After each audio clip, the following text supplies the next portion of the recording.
மோதிரங்களை அணிவதில் மறைந்துள்ள சூட்சம ரகசியம். மோதிரங்களை விரலில் அணிவதிலும் ஒரு நட்சத்திர சூட்சமும் மறைந்துள்ளது. நமது கை கால்களில் இருக்கும் விரல்களை குறிக்கும் நட்சத்திரம் திருவோணமாகும்.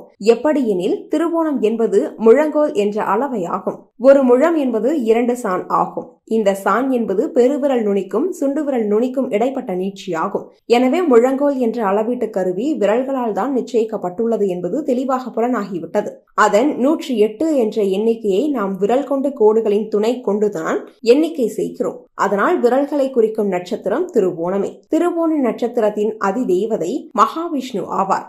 நாம் விரல்களில் அணியும் மோதிரத்தை குறிப்பது ஆயில்யம் நட்சத்திரமாகும். ஆயில்யத்தின் அதிதேவதை ஆதிசேஷன் ஆவார்.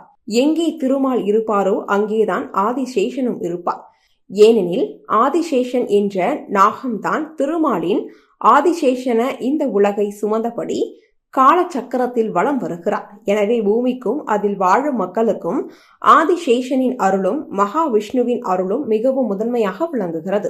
அதனால்தான் நாம் விரல் என்ற திருவோணத்தில் ஆயில்யம் என்ற நாகத்தை அணியும் பொழுது பிரபஞ்சத்தின் இயக்கத்தோடு நம் விதியும் இயங்க ஆரம்பிக்கிறது. ஆலய விசேஷங்கள் பிதுர் தர்ப்பணங்கள் செய்யும் பொழுது அந்தணர்கள் தங்கள் கைவிரலில் நாகம் போல் தர்ப்பை புல்லை அணிந்து கொள்வதிலும் இந்த சூட்சமம் ஒளிந்துள்ளது.